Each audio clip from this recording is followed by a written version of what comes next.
சொல்லுங்க. பேசுங்க. வின்னியா கிருஷ்ணமாச்சாரி. நான் ட்ரெஸரி ஆஃபீஸராக இருந்தேன். இப்போ எங்கள் வீட்டில் ஒரு நிகழ்ச்சி நடந்தது. சௌராஷ்டிராவில் நடக்கக்கூடாததெல்லாம் நடந்துச்சு. என் ஒய்ஃபுக்கு கேன்சர் இருந்துச்சு. என்னுடைய 4 மாப்பிள்ளைங்க, எனக்கு 4 பொண்ணுங்க. 4 பொண்ணுங்க விசித்திரமாக நடந்துக்கிட்டாங்க. 4 மாப்பிள்ளைங்களும் மகா விசித்திரம், எல்லாம் படித்தவங்க. படித்தா எக்கச்சக்க டிகிரி ஹோல்டர்ஸ். என் பொண்ணுங்க கூட இந்த டிகிரி ஹோல்டர்ஸ் தான். நான் ட்ரெஸரி ஆஃபீஸர். என்னுடைய ட்ரெஸரியில் என்ன 100 பேர் 200 பேர் ஒத்துக்குவாங்க. அங்கே ட்ரெஸரியில் நடக்கும்போது கல்யாணங்களுக்கு நான் தான் தலைமையில் இருந்து நடத்துவேன். ஒவ்வொரு பொண்ணு கல்யாணத்துக்கும் ஒரு குடம் கொண்டு போய் கொடுப்பேன். அப்புறம் அந்த அசோசியேஷன் 1ஆம் தேதி வசூல் பண்ணி கொடுப்பாங்க. அந்த மாதிரி என்னை ட்ரெஸரியில் என்னை தன்னுடைய தங்கச்சி போல், தன்னுடைய மாமனார் போல் ரொம்ப குடிச்சல் போல் நடத்துவாங்க. 100 பேரும் என்னை மாமா மாமான்னு கூப்பிடுவாங்க. நான் எல்லாரோடையும் பழகி, ஆஃபீஸர் எங்கே பார்த்தாலும் மாமா எப்படி இருக்கீங்க, எப்படி இருக்கீங்க, நல்லா இருக்கீங்களா அப்படின்னு ரொம்ப நல்லா எல்லாமே பழகுவாங்க. அவங்க வீட்டுக்குள்ள ஒருத்தனாக இருக்காங்க, ஒரு மாதிரி நினச்சிக்கணும், பேசுவாங்க, கொள்ளுவாங்க. எங்கே பார்த்தாலும் மாமா எனக்கு ஒரு பொண்ணு பற்றி கொடுங்க அப்படின்னு வேடிக்கையாலாம் பேசுவாங்க. நானும் விடாமல் உனக்கு ஒரு பொண்ணு தானே வேணும், இருப்பா கொஞ்சம் பொறுப்பா அப்படின்னு லேடிக்கையாக பேசி உனக்கு வேண்டியது நான் செஞ்சுக்கிறேன், போயிட்டு போனால அப்படின்னு ராசிச்சு போச்சு. ஆக மொத்தம் ட்ரெஸரியில் என்னை பார்க்க ஃப்ரெண்டாக நடத்த ஆட்களே கிடையாது. ஆஃபீஸர் கூட அப்படி தான் நடத்துவாங்க. நான் எல்லாமே என் ஆஃபீஸில் எங்கே இருந்தாலும் என் கூட 10 பேர் சிரிச்சுக்கிட்டே பேசிக்கிட்டே இருப்பாங்க. அவ்வளவு நல்லா நடந்துக்கிட்டே இருந்தேன். அடுத்த ஆஃபீஸ்லேருந்து வர்றவங்க கூட முதல்ல என்னை பார்த்து இது வேணும் சார், இது ஹெல்ப் கொடுங்கம்பாங்க. நான் ஹெல்ப் பண்ணுவேன். இப்படியெல்லாம் நல்லா நல்ல மாமா மாமான்னு பேசுகிறேன். என் பேரை சொல்லி யாரையும் கூப்பிட மாட்டாங்க. அவ்வளோ அன்பாக நடந்து பேசிக்கிட்டே இருக்கேன். ஆக வீட்டில் எல்லாம் நல்லா கொடுத்துட்டேன். ஆனால் எங்கள் வீட்டில் எனக்கு நல்ல பேர் இல்லை. சௌராஷ்டிராவில் ரொம்ப மட்டமான ரூல்ஸ் எல்லாம் வச்சுருக்காங்க. ஏன்னா மாப்பிள்ளைக்கு தகவல் பெரிய கடவுள் மாதிரி நினச்சிக்கிட்டு மாப்பிள்ளை வந்தால் மாப்பிள்ளை கூப்பிடுவாங்க. இப்போ மாமனார் பெரியவராக இருப்பார், அவர் எதுக்கு நின்றுக்கிட்டு பேசிக்கிட்டு இருக்க மாட்டாங்க. அவனே உட்காந்துக்கிட்டு மரியாதை இல்லாமல் பேசுவாங்க. ஆனால் எனக்கு இதெல்லாம் பிடிக்கல. பெரிய ஆட்களுக்கு ஒரு மரியாதை இல்லாமல் இப்போ பேசுகிறாங்க அப்படின்னு.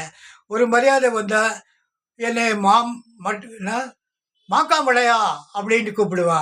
அப்புறம் ஒவ்வொரு வீட்லேயும் யாருக்காவது ஒரு விஷயம் நடந்ததா மாப்பிள்ளை வீட்டில் மாமனார் போய் கூப்பிட்டு வரணும், பொண்ணை கொண்டு போய் விட்டுட்டு வரணும், பொண்ணு விருந்துக்கு கூப்பிட்டா அவனே கூப்பிடணும், கொண்டு போய் விருந்து முடிஞ்ச பிறகு அவனே கொண்டு போய் விடணும்.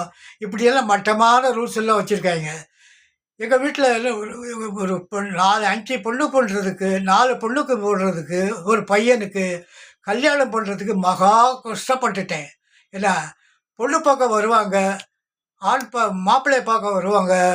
வந்துட்டு 5 பொண்ணா 4 பொண்ணா, ஐயோ நாத்தனா வேலையை பார்க்க முடியாது, நாத்தனா கொடுமை நிறைய இருக்குமே அப்படின்னு சொல்லிட்டே இது கல்யாணத்துக்கு ஒத்துக்க மாட்டாங்க.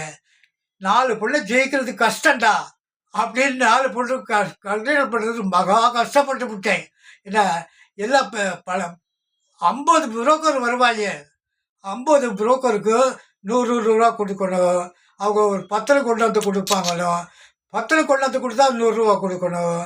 அப்புறம் அவர் காப்பி தண்ணி கொடுக்கணும். சில பேர் சாப்பிட போகக்குள்ள போயிட்டு வாங்க.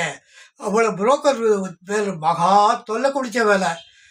நான் புரோக்கருக்கு 1 லட்சம் செலவழிச்சிருக்கேன். நான் இந்த பாத்திரத்தை வாங்கும்போது அது 1 லட்சம் செலவழிச்சேன். அந்த 50 பத்திரம் 60 பத்திரம் இவங்க ஐயர்கிட்ட கொண்டு போய் காமிக்கணும். அவன் ஒவ்வொரு பத்திரத்துக்கு 50 ரூபா வாங்குவான். என்ன ஜாதகத்துக்கு 50 ரூபா வாங்குவான். அதையும் கொடுத்துருக்கேன். ஜாதகத்துக்கு மாத்திரத்துக்கு சேர்க்கறதுக்கு அவங்க எங்களுக்கு சாயந்தரம் சேர்ந்துருக்கு, அவங்களுக்கு சேராது. என்ன பையன் பொண்ணுக்கு இந்த ஜாதகம் சேர்ந்துருக்கு. எங்க எங்க ஐயருக்கு சேரலைங்கிறாங்க. அஷ்ட நஷ்டம் இருக்கு. இது ஆமா பொருத்தம் செவ்வாய் பொருத்தம் இருக்கு அப்படின்னு அவங்க சொல்லியிருப்பாங்க.